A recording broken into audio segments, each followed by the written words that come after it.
Saturday. So with that, I'm delighted to welcome Tony Lewis here today as our first summer series lecturer. He is our featured artist this year. Tony was to be in conversation today with Douglas Fogel, but Douglas is not feeling well today. So again, one riot, one ranger. Tony lives and works in Chicago. He obtained both his BFA as well as his MFA from the School of the Art Institute of Chicago. Tony's work is in too many public collections to name, but just a few include the Museum of Contemporary Art in Chicago, the Museum of Modern Art in New York, the Smithsonian National Museum of African Art in Washington, the Drawing Institute at the Menil Collection in Houston, yay Houston, and the Studio Museum in Harlem, among many, many other collections. Tony's work has been the subject of recent solo exhibitions, including at the Hirshhorn in 2018, the Rose Museum of Art, Art Museum in 2017, Museo Marino Marini in Florence in 2016, and at the Museum of Contemporary Art in Cleveland in 2015, and Tony participated in 2014 in the Whitney Biennial. So Tony has been on quite a roll. He is currently represented by Blum & Poe as well as by Massimo De Carlo. In an ever-expanding engagement with drawing, Tony uses the medium of graphite powder to confront such social and political topics as race, power, communication, and labor, and as the material is stretched, smudged, rubbed, spliced, and folded across a variety of handmade and found surfaces. I can only imagine, Tony, what your studio looks like. And I'm assuming you're doing some lead testing as well. Tony's graphite drawings often come from words of all sorts, from Calvin and Hobbes comic strips to historical speeches to best-selling books. I took a look, Tony, at some of your prior interviews, and I see that we share a love of London dry gin, as well as watching Key and Peele episodes. So when I saw that, I knew that we would like each other right away. I think you will too. So with that, and without any further ado, I will welcome Tony to the ranch. Tony? And if you'll hold your questions for Tony, we'll have a Q&A session after his remarks are completed. Thanks, Tony. Welcome.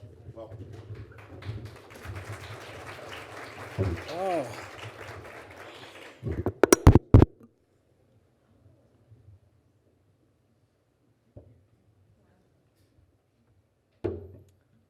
Wow. Hi, everybody. Thank you, Reggie. That was fantastic. I mean, one ranger. I'm like, wow, it's really great to be here. Thank you, everybody who showed up. There's some familiar faces that I know from Chicago, people I've met the past few days. Thanks for showing up. It's nice to see you. I also want to thank quickly the Anderson Ranch has treated me extremely well these past couple days. And so I just want to say thank you to the staff. I don't know where Meriwether is. She's killing it. She's been a great guide this whole time. Everybody, absolutely. Everybody's treated me with such great energy, and so I appreciate that. Also, I want to thank Douglas Fogel, who obviously Reggie mentioned is not available, but he's the reason why he invited me here, so I'm very happy to be here, so thank you to him. I wish him a speedy recovery as well. Can you guys hear me, by the way? Okay, great. And again, thanks for the great intro. There's a few things I think I'd like to get to. I think one of the things is so funny being here because, if you guys know Anderson Ranch, the facilities are absolutely incredible. And I had an amazing tour by Meriwether the other day, and I see all of these students and residents and people learning so much and learning techniques and being able to use these incredible equipment that I think at a time when I was first making art, I didn't have access to a lot of that stuff. And as a result, I developed a very specific way of understanding how to make art. And so I think with that said, it's an interesting intro to sort of, I think what I want to do here real quick is, now I know Reggie did say hold your questions to the end. Please hold your long, intense questions to the end. But if you can't hear me or if you need some quick clarification on anything, just raise your hand and stop me and tell me to re-say it or explain what I mean. That's totally fine. But what I'd like to do here is to explain a brief sort of intro into drawing for me and what essentially what I've been doing for the past 10, 12 years has been trying to find new ways to make drawings. It's essentially been, for the past 10 years, it's been a question of how can I expand what I think the definition of drawing is. And I think the best way to start is with, I guess, my first conception of drawing. I've talked to some of you since I've been here, and I mentioned that drawing was something that, I think I said yesterday that it's something that kids control. Drawing is something that it's more something that, when you're young, drawing is something you're introduced to, and it's something that I think ends up in the beginning of your career or in your life. It sort of becomes one of these things that you do all the time. You don't think about it, and it ends up being something that's more comfortable, even more private, something that's not something to be shown. I think that is how I initially thought about drawing. As a kid, as a student, I did not actually ended up. I hate to correct you, Reggie. I'm sorry, but I ended up. I did my MFA at Chicago at the School of the Art Institute, but I actually got my BA outside of Pittsburgh at a place called Washington and Jefferson College, and I was a psych major. I was a religious studies minor, and I was an athlete. I was a bit of a jock. So my pathway going into undergrad was very much was far away from drawing and art. Actually, let me rephrase that. It was far away from art, but it was really close to drawing. Drawing was something I've been doing all my life, and I think once going through undergrad and once graduating, I realized that art and a lot of what I'd been learning from that little sort of that educational sort of diaspora, for lack of a better word, all of that helped change the way I thought about drawing. But at the same time, when I first started getting into it, I was making figure drawings. When I first moved to Chicago and I first went to grad school, I was making really beautiful figure drawings in the vein of Robert Longo, Men in the City series. You guys familiar with that work? That was where I was thinking. That's how I loved how he would move the material. I love how he made those drawings. Conceptually, they were super interesting. I was making art that looked like Kehinde Wiley. You guys are familiar with Kehinde Wiley. He's an incredible artist. And I think that was definitely how I thought about drawing. I was making figure drawings. I was drawing people. And I was drawing black people in these sort of positions. And sort of, I didn't know what they were doing on these pencil on paper versions of things, but they were these drawings, figure drawings. And when I first started making that work, the feedback I originally got from my first critique in graduate school was not the conversation I was interested in having. It ended up being much more about my body. It ended up being more about the image or the story of the person. And I didn't know the person. I knew the drawing. And I realized that in order to get the conversation I wanted to have a conversation about drawing that was really interesting to me, I needed to change the work. Are you guys with me so far? Cool. So I think there ended up being a bit of a failure in using the figure. It wasn't for me. It wasn't something that I was able to sort of communicate what I wanted to communicate with. So I think after a while, all this is leading to this image that we're seeing, by the way.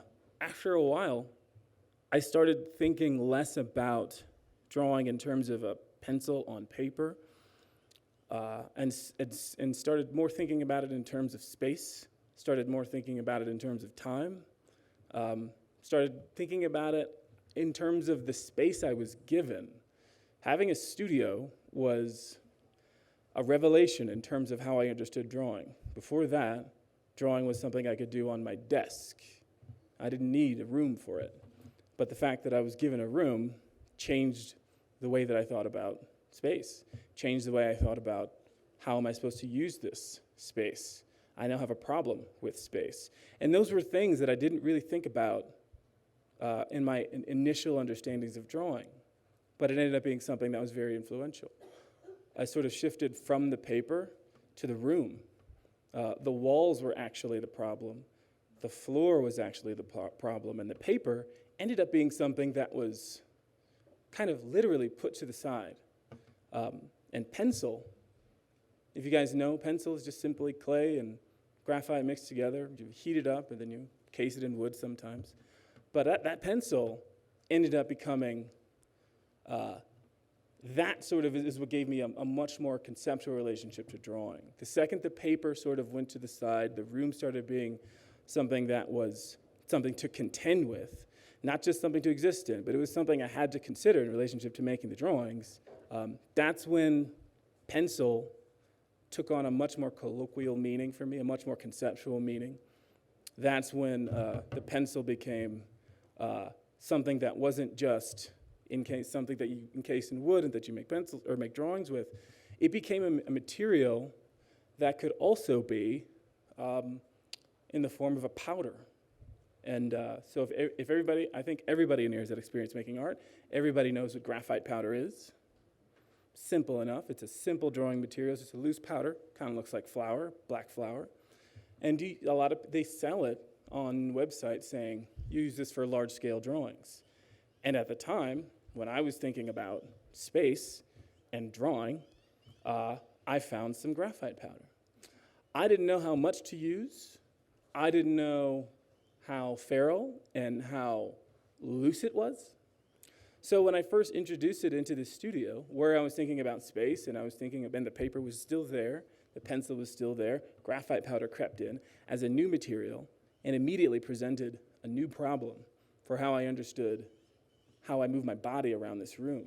So for me, I think that's probably a foundation for how drawing started to shift from simply pencil on paper to space, to mess, to powder, to paper, to really smudgy hands. I had smudges all over my face because I was getting into this. And I think the reason why I was getting into this in such a physical way is because in undergrad, I played college. In college, I played basketball. And I also ran track in college. And that's what I went to college for. They recruited me for that. That was a big part of my life. That sort of physical engagement, whether it's on the court or on the track or on the track and field, those were things that meant a lot to me. That actually is an aspect of my life that gave me a better understanding of my body. And the fact that I could take some of those principles and reinvigorate them into the studio was really interesting.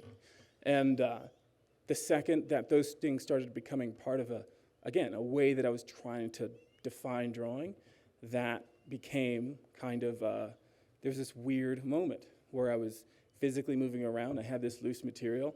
I had to contend with the space, and all this stuff started happening all at once. And then I realized I have to start making drawings. But I think so just to lay the groundwork for how my studio space, I remember Reggie was like, I wonder what your studio space is like. It sort of came out of this environment. It came out of this kind of energy where it was constantly moving. Things were constantly moving, constantly coming in. And powder, graphite powder, ended up being something that I don't like having pictures of myself, so I forgot this was in this. But that actually gives you a sense of the floor of the corner of the wall and some of the drawings on the floor and the drawing in the background. There's a lot of stuff in the corner. But that floor, you can see there, and I think in this next image, that floor is completely covered with graphite powder. The walls are completely covered with graphite powder. This is a more recent shot of my studio. So this type of studio developed in graduate school, and it ended up being something that really started to help me understand what I wanted to do with drawing. It sort of laid the groundwork for how I think about making drawings. That is something, like I said, happened in grad school. It became a bit of an issue in grad school because I'm not the only artist in that sort of block, in that sort of hallway. So there was a moment when, a couple students would come up to me and they'd say, hey, listen, your graphite is getting on my painting. and you need to do something about this, because it was pretty wild. I had a lot of material, and it was definitely a communal space. That became an issue for the school. It became an issue obviously for my colleagues. And I understood to a certain extent that I might have to fix that. The school kind of came in and said, listen, you can't do this anymore. You can't work with this material in this space, in this way, because you're destroying other people's art. It's not safe. And I think they were right about that. I understand in retrospect, probably not the best. But the interesting thing about that is that ended up being the first time when drawing made complete sense, and it was complete truth, and it was the work that I knew that I was interested in making. So it was actually a really traumatic moment when they basically said, they came in, you say you can't do this, and all of a sudden they're bringing in a crew to completely clean the studio, to completely sterilize the studio, because they had to get rid of all the material, because there was a lot of it. That ended up becoming, like I said, it was a pretty traumatic moment, but it also became pretty metaphorical in a lot of ways for me, because I'm an artist. I can't help but think too much about things. But it got to a point where I realized that what I was trying to do was not meant for that sort of space. But at that point, I was too much into it, and I basically accidentally did it again, and it became an issue, and it ended up becoming my defining sort of relationship with the school. But the idea is, like, when they came in and cleaned the studio, they really were taking something away from me, in a sense of understanding. Oof. In a sense of I'm glad we're in this. This is fantastic. But in a sense of understanding that that's the type of work I wanted to make. That's the type of energy that I wanted my work to have. But understanding that it wasn't acceptable in a social space was tough. Understanding that it was something that I had to control or had to contend with. What I was doing was a pretty feral, wild thing, and I think that ended up becoming the definition of how my studio is currently run. It is still that. That energy is still present. But as a result of that moment, when they said, you can't do this anymore, I started to develop new ways of making work. And one of the ways, and here's also just to give you guys a clue, what you're looking at is a few different types of, this is my studio floor, a few different types of snapshots showing different types of graphite. This is flake graphite. This sort of is reminiscent of glitter, but it's like a heavy graphite. It's actually used for heavy machinery and same with this. This is a different type of graphite powder, a little more fine, and this is just another studio shot. But as a result of that situation, I started making works on paper that, again, because they were in that space, they couldn't help but sort of get some of that stuff on them. And that did two things. It took away the anxiety of the clean white sheet of paper that I think every artist has had. I think writers call it writer's block, maybe it's called artist block. But there's a moment when you get really intimidated when you see a fresh canvas or a fresh wall or a fresh chunk of clay, I think, or a fresh sort of material that you have to turn into something. I think one of the benefits of having the studio this way is that it sort of lessened my anxiety, and it sort of neutralized the crisp, clean white paper inside of a space that I was fully in control of. So the paper would actually end up looking like that one in the middle. There's this picture of 3 drawings, by the way, that are all the same size. The one in the middle is sort of what the paper would look like when I start drawing on it.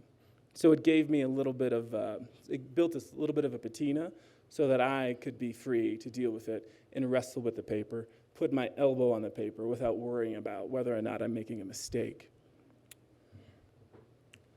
So I think going back to the conversation of figure drawing, like I said, there was a time when space became an issue, when the figure was an issue, But pencil and paper were something that I really wanted to explore and push pretty thoroughly.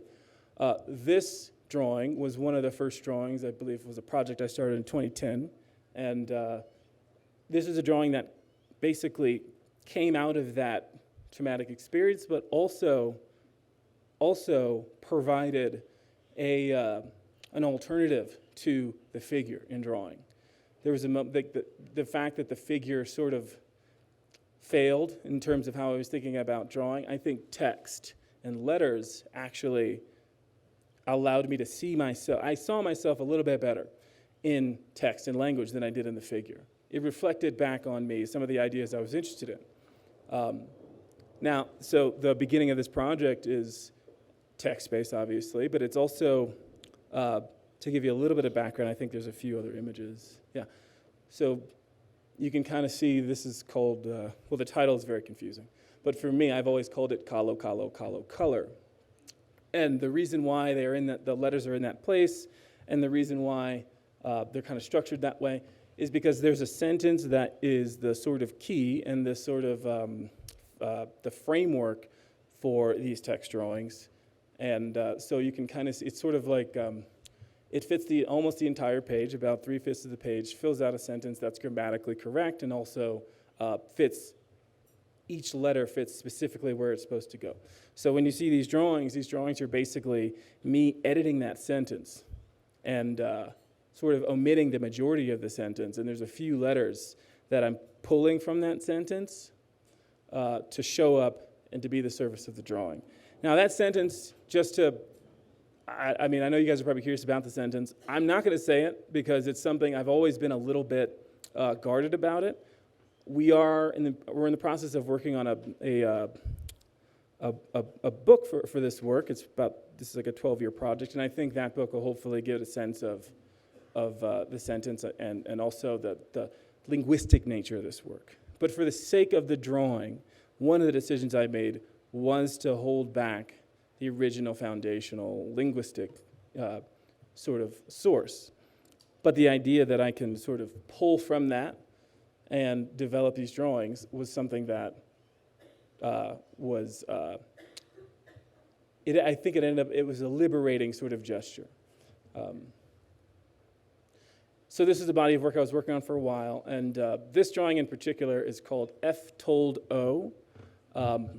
But I think what's interesting about this drawing is that it's actually to fold, T-O-F-O-L-D, and to fold is obviously a verb, but for me it was important for this body of work because to fold is a verb that is on Richard Serra's verb list, which I imagine a lot of you guys are familiar with. So in this project there was a sub-series or like a sort of a subgroup of drawings that are completely based off of Richard Serra's verb list. And it's essentially a moment where I'm thinking, the verb list was really important to me as a way to think about action, language, drawing, and conceptual sort of thinking all at once in the studio. Half of the verb list are things that I was already doing in this really messy studio. So there was this moment where the words and the action were kind of the same thing. And that sort of developed a bit of a rhythm. So the verb list is actually very important in that sense, in a private sense. But if you've seen the verb list, it's just a handwritten list of verbs and things and actions. And I was at a point where I was looking at this original sentence that I had wrote, which is the foundation for this. And the relationship I had with it was very contentious, a little weird, but also I had the verb list, both of which were language-based. And I wanted to find a way, hey, can I find anything from the verb list inside this original text, which not only is the foundation of the format of the letters, the placement of the letters, but also it is always going to be associated with this particular size of paper, which is roughly 5 feet by 7 feet. So it was a very particular way of making a drawing and finding a very influential sort of conceptual linguistic sort of art historical, I think, meaning or sort of entity that was very meaningful for the making of that work, and finding a few drawings. I think the other two are to flood, and also the other one is to roll. And so I continued this for a while, and I want to give you guys a sense of this body of work, and I think I'm doing okay on time, but there's a few other bodies of work I'll get to. But again, you guys with me? Cool. So this is from 2016. Again, you can kind of see the surface of this work.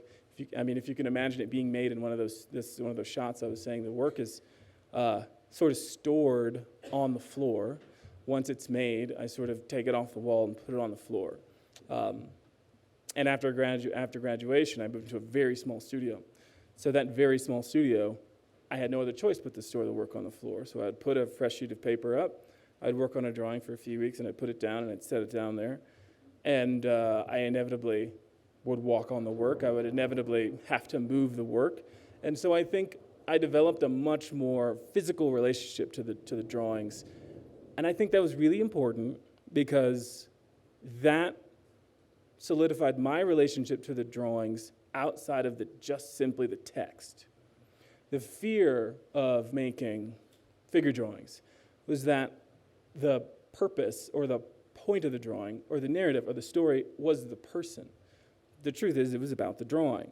And here also, being able to understand these drawings in a way beyond the text or in addition to the text was essential. So being able to talk about these in terms of the studio was something that gave me, I needed that almost as a way to sort of understand the work in a few different ways. So before I talk about that, that's just a quick intro into a body of work that started in graduate school that also has been extended. It's been going on for about 12 years. It's still happening. And it's something that it was probably one of the first ways I thought about making a drawing. That solidified sort of like one part of my brain. I said I can think in terms of this way, and to me, I like the way that this challenges the idea of drawing that is made totally in this space that is based off of a physical and a material and a sort of emotional engagement with a space, and that gave me one thing to think about. At the same time, right when I was dealing with the trauma of having my studio sterilized, I had the opportunity for a show. And I had no idea what a show meant. I had no idea what it meant to show artwork. And I said, hey, I have these big drawings with text on them. Maybe we can show these. And he was like, sure. And I thought about it, and I said, no, I think I want to do what I did to my studio that I wasn't allowed to do to your gallery space. And he said, sure. And I was like, okay, let's go for it. And I think that ended up being one of the most cathartic things. So I said I wanted to cover the entire floor with graphite powder. So he said, all right, let's think of a way to make this work so we don't get evicted from this building. And I said, that's a great idea. We should totally do that. Let's cover the floor with paper. That's a material I know. That's something that I think can be strong enough to protect the floor. Let's use this cheap paper that you get from a hardware store that you use whenever you're painting your walls, that rosin paper. Let's use that stuff. Let's get some masking tape. And then to make the paper a little stronger, let's paint it a few times so that you're kind of looking at a white primed floor. It's starting to go outside. Listen, thanks for everybody out there who's hanging out. I know it's tough.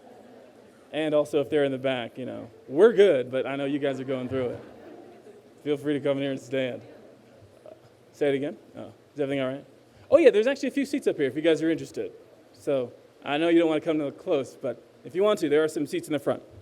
So anyways, I'm making this really big piece of paper on a gallery floor. It's a 1,000 square foot gallery. It's about the size of this room. And I said, now I'd like to bring in some graphite powder. I'd like to, I had a few containers that I'd use in the studio, so let's pour it all over the floor. And if you've ever worked with it, you know that it's pretty wild and it's pretty intense, and it can definitely get everywhere, which it did. So we covered the entire floor over the course of 3 days, and there was a few other drawings installed in the show, but at the end of the show, at the end of the installation, we finished with this completely smooth, this is the object, but this is the object in a later state. But we ended up with this completely smooth, flat thing that fit the floor. Imagine this entire floor being gray and covered with this thin layer of graphite. So that was the drawing, and that was the sort of centerpiece for the exhibition. That was a fun thing to do. I had a lot of memories with that. It was an incredible amount of work. They did not get in trouble with that, which is great news. But the show, I think, worked out well. It had some problems because I was in grad school. I didn't know how to make a show yet. But that work had some promise. That drawing it had something to it. And it also helped me think about drawing in an entirely different way than this work. This work goes on the wall. Like I said, it's 5 by 7. It's paper. If this goes in a house, it gets framed. This thing is an entirely different way of thinking, a entirely different way of drawing, moving, working. The sweat equity connected to this thing was on a different stratosphere compared to the previous work. And I like that. I like the idea that those two ways of making drawings were, like in both cases, I'm making a drawing. One might be considered more painterly, one might be considered more sculptural, and that's fine, because conceptually for me, I'm making two different types of drawings. And I think that's when things started to click and work. So after that initial show, we had to deinstall the work. I was going to rip up the floor, and I was going to throw it in the trash. And the guy who ran the space said, "You should not throw this away. You should keep this." And I said, "It's really cumbersome, and it's really grossed up, and it's really ripped up, and it's sort of walked all over."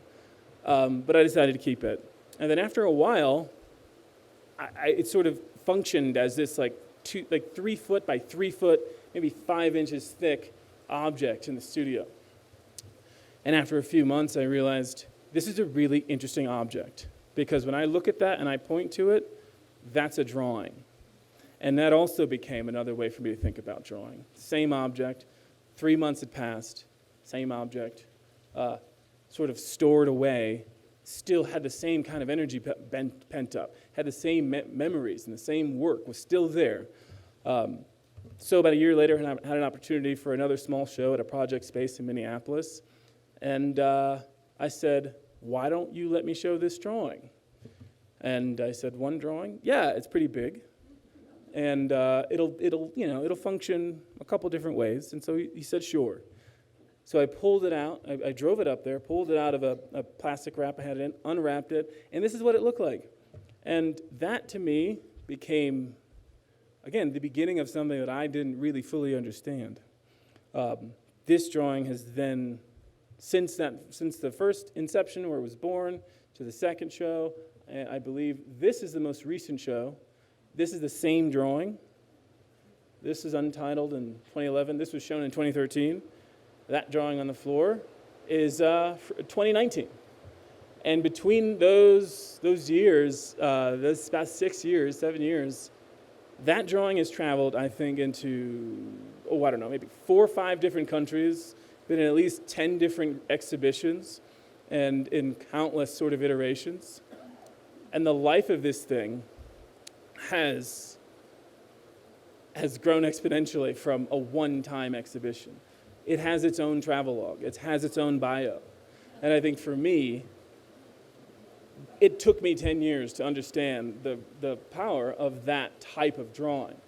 And because it was so interesting to begin with, I ended up making 10 of these over the course of 10, 12 years. So the next one was made in Raleigh, North Carolina. The next one was made in Washington, Pennsylvania. The next one was made in Brussels. The next one was made in Chicago. The next one was made in New York, and so on. So there's about 10 of these works that live, each of which has their own sort of exhibition history, their own sort of memory, their own sort of work and memory, and sort of one of the things I love about these works is that they carry so much memories of working together with people.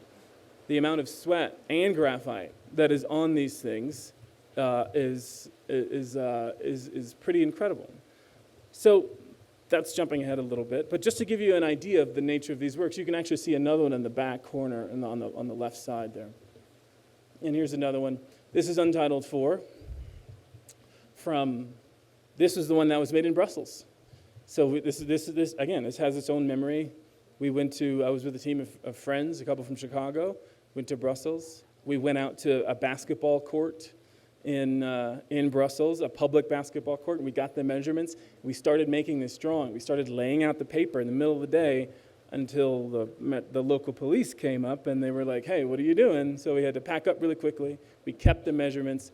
We drove out to a massive parking lot, I think at an old airport, and we finished making this drawing with the specs of a half-court basketball court. And then from there, we just kind of covered the whole thing with graphite. But those types of memories, and I think we made this in 2 days, which is an incredible sort of thing for a team of 4 people. This is actually here in Aspen. This is an install view from Revolution Will Not Be Gray, curated by Courtney Finn in 2016. That work, and there's some other great work in this picture as well. But the front work, that pink sort of weird thing, that's a floor drawing from 2015 from a solo exhibition in Chicago. That work then was peeled up off the floor and then shipped off to Aspen, to this town, and it had spent some time here. Installing this was an absolute blast, because these things, when you work with them in a space like this, you're actually wrestling and sculpting, which is not as easy as it sounds. And it ends up being a very physical relationship between me and the object. So I'm skipping around a little bit, partially because a lot of these works were happening at the same time.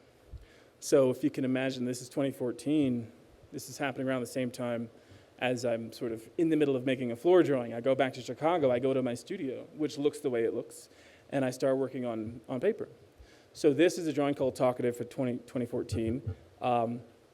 And there is actually a pretty clear through line from those original text drawings with the word people and the word color on them. That body of work is directly connected to this body of work. And the best way that I can think about that, or the best way I can describe it, is to say they are both text drawings. This is sort of a solution from a problem that started in those text drawings. Just to go back a little bit, what I love about this work is exactly, to me, what kind of fails about it. To me, what fails about it is the tension between the line that cuts through the letter and also the letter that's present. Also, just to give you an idea, that line was always, initially, that line that cut through the text was meant as a cross-out. It was meant as a strikeout, as a way of negating the language that was on the page. It was a way for me to sort of give the words its presence with sort of cutting away some of the power. Because as much as this may be a text drawing, I still think of it in terms of, I still think of the text as something that's part of the larger drawing. So there's a lot of things going on. It's not just words on a page. So that's an intentional way to sort of negate my own sort of editing process. So when we come here, so actually, let me go back for a sec. So when you see, each one of these drawings, this here you can see, there's a faint line going through all of the letters.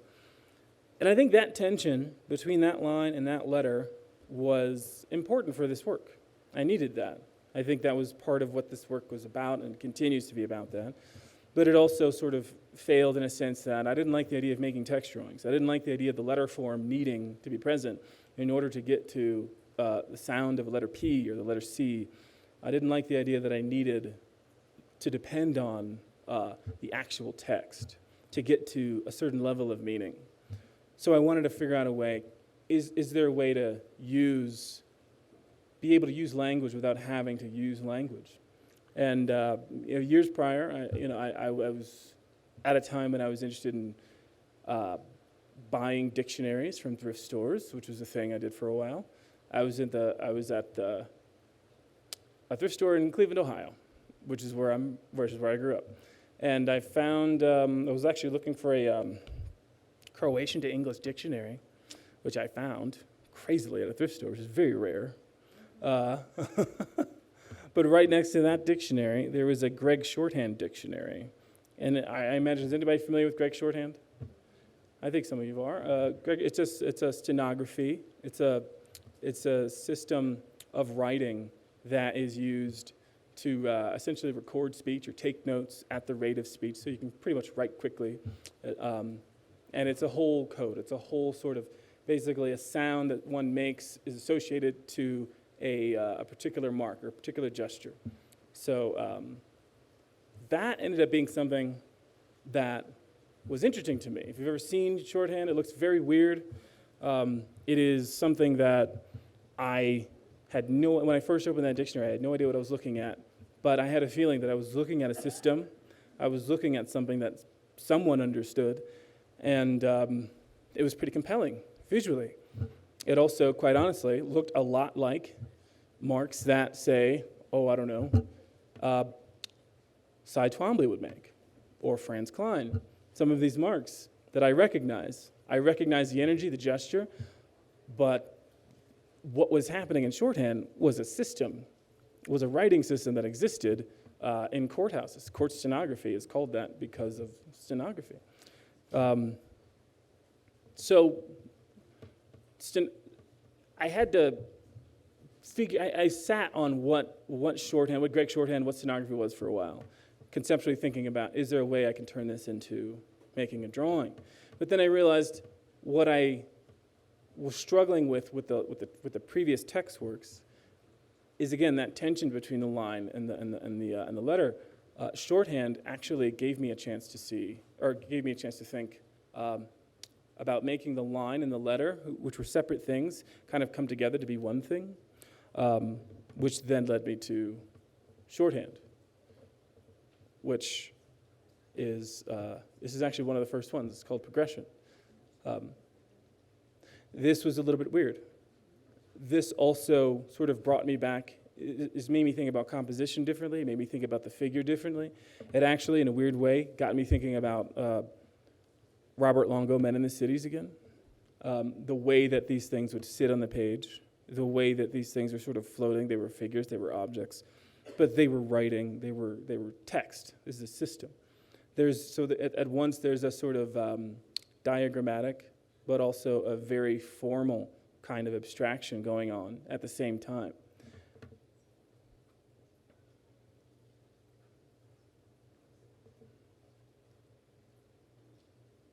You guys with me so far? Am I good on time, by the way? Am I all right? All right, great.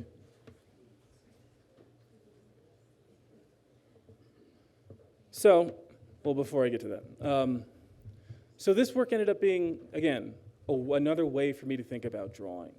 In addition to the floor drawings, in addition to the text drawings, there's a way to progress a way of thinking about text drawings and drawing in general.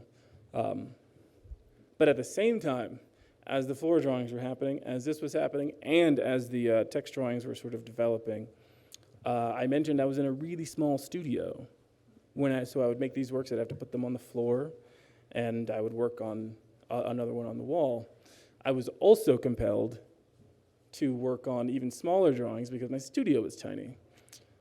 So I started, at the same time as all that was going on, I had this book, this Calvin and Hobbes book, which was a gift from my father when I was in 6th or 7th grade. And that book was, just to give you guys, I'm going to try to be quick about this because I know we might be short on time, but Calvin and Hobbes is one of the most important comic strips to me as a kid. It was probably the first time I saw humor and I saw artistic ability and I saw storytelling, I saw comedy. I saw things that all at once, it was absolutely beautiful. So it stuck with me as a kid, and clearly it stuck with me throughout my adult life. But more recently, that book that my dad gifted me years ago found its way into my studio, and it got to a point where I was sort of playing with it, and I wanted to draw on it, which was weird. I didn't really understand that impulse. But I ended up cutting up the little teeny squares, and I ended up drawing with pencil on the paper from the book. And so these drawings, again, 2.25 inch by 2.5 inch, really tiny things that can fit inside your pockets. Here's a few more. And this ended up being a way that I could think about drawing as well. A drawing that could be done in 5 minutes, that could fit inside your pocket, actually also kind of balanced out what the floor drawings had been doing to that point. But again, all of this added to the definition of drawing. This is an example of a work from the Hirshhorn exhibition in 2018, which was a lot of the Calvin and Hobbes work culminated in this series of collage poems. And I believe there's a couple catalogs, actually. So if you get a good sense of what and they're actually working on a book like this right now as well. So that'll be available, I think. I just got an email for that, so that'll be available soon. But this is something that we're actually talking through and working through right now. But yeah, and I think the last body of work I'll talk about before we open it up to questions is this work, which is definitely in the same vein. It is the next step to shorthand, from the original shorthand works I just shared, where you can kind of see that weird loop, that graphite loop that's kind of like makes a little O and then comes this way. That's shorthand. That is the sort of foundation, the formal foundation for how this drawing is built, and then a lot of the color shapes around it are built in relationship to that. And with this work, I was probably thinking about two artists in particular. Ava Hess, her biomorphic drawings and works from the 60s, and also Stuart Davis. Whenever I talk about this work, I kind of have to bring up those two names and those two types of work. When I start thinking about the planes of image making, when I start thinking about hard edge abstraction, when I start thinking about biomorphic forms, when I think about the mechanics of this work, but also how bodily and sculptural this work is, I can't help but say that the influence is strongly related to those two artists and those two bodies of work in particular. And yeah, but there's a lot more stuff, a lot more drawings that I've been working on, but I kind of wanted to the goal is to give you guys an understanding that what drawing sort of, how it started for me, and also where it's been to this point, and understanding there's at least 4 or 5, there's probably 3 or 4 other ways to make drawings in addition to these that all kind of help me understand what drawing can be, what it is, and as a way to say it doesn't have to be the one thing. It doesn't have to be the big thing. It can be the small thing, or it can be the thing that is literally larger than life. All of that is essential. But I think I'm going to stop, and I think I should open it up to questions. Thank you guys. Thank you guys very much.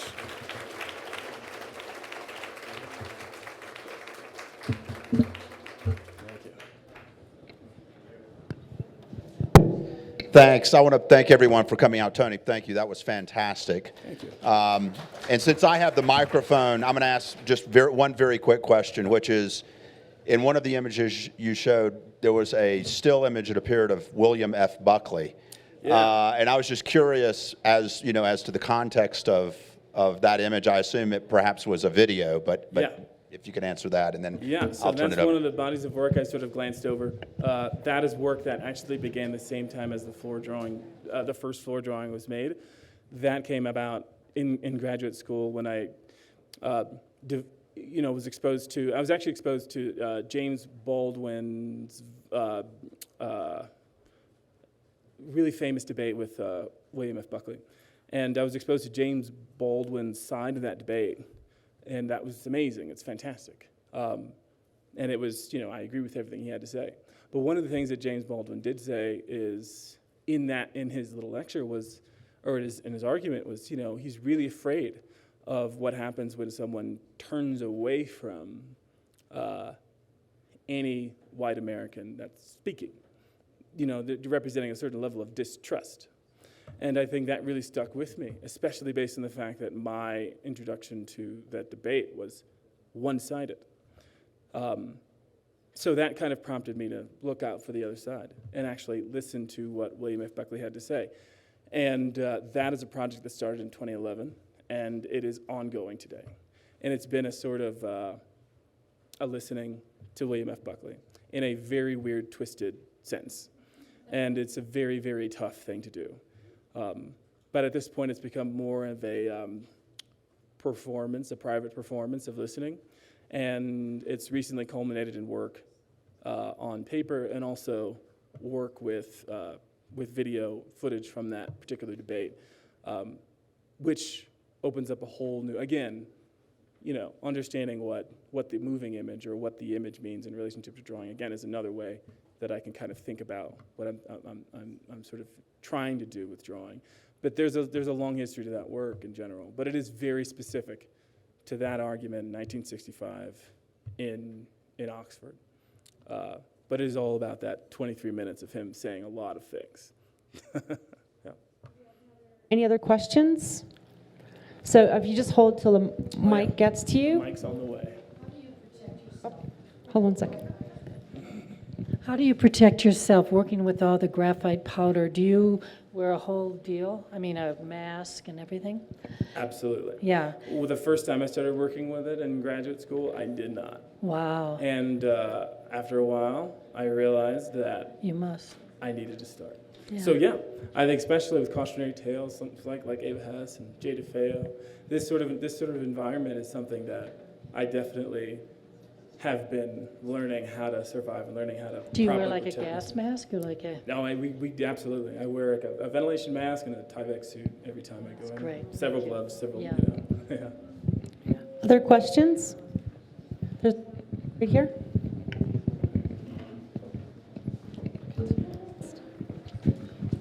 Really fascinated by the technique. I was curious what kind of paper you were using on the floor. It's very unusual. Yeah. So the floor, that is just simple. The paper you get from a hardware store that you put down whenever you're painting your walls? It's rosin paper. It's very cheap. It's very cheap. It's very, very, it doesn't last very long. I actually bought the paper in order for it to degrade because I didn't think I was going to keep the work, when those floor drawings were made. But alas, a friend of mine said you should keep it. And so surprisingly, it's much more sturdy than I thought it would be after 10 years. but it is definitely one of those cheaper materials.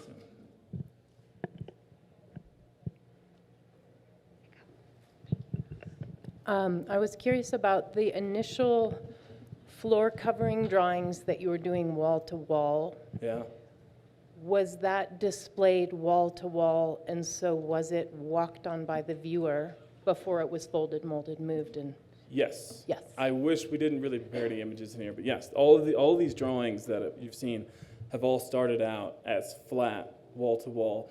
I mean, the other way I talk about the floor drawings is that they are my version of architectural drawings because they are literally one-to-one scale floor plans of galleries. So they cover every inch of the floor. So the show is people walking in, walking on the floor. And, because of that, we had to take some sort of precautions. So we gave people booties to protect their shoes. And it is a bit of a performative experience. But they do exist on the floor during the show. And then after the show, they sort of peeled up like a large sticker. Any other questions? Oh, we'll take this last question right here. I want to know how you transport these. Do you roll it? Do you wad it floor up? Drawings, that's the easy part. Yeah, the transportation of these is not at all important, I think, because for me, these works were designed, they were born in exhibitions, they live in exhibitions, and the hope is that they will slowly die throughout the course of exhibitions. So I want them to age, I want them to sort of disintegrate. So shipping is easy, we just shove it in a big box. Some, I'm very fortunate that some institutions have a different perspective, and so they actually fold them nicely and they protect them and they put them in very nice boxes, which I would never do. But it is a very simple shipping process because of the nature of the work. It is something that's supposed to be, it should be lived in, and it should live and change. Tony, thank you so much. Thank you, guys. Thank you. Really, thank you.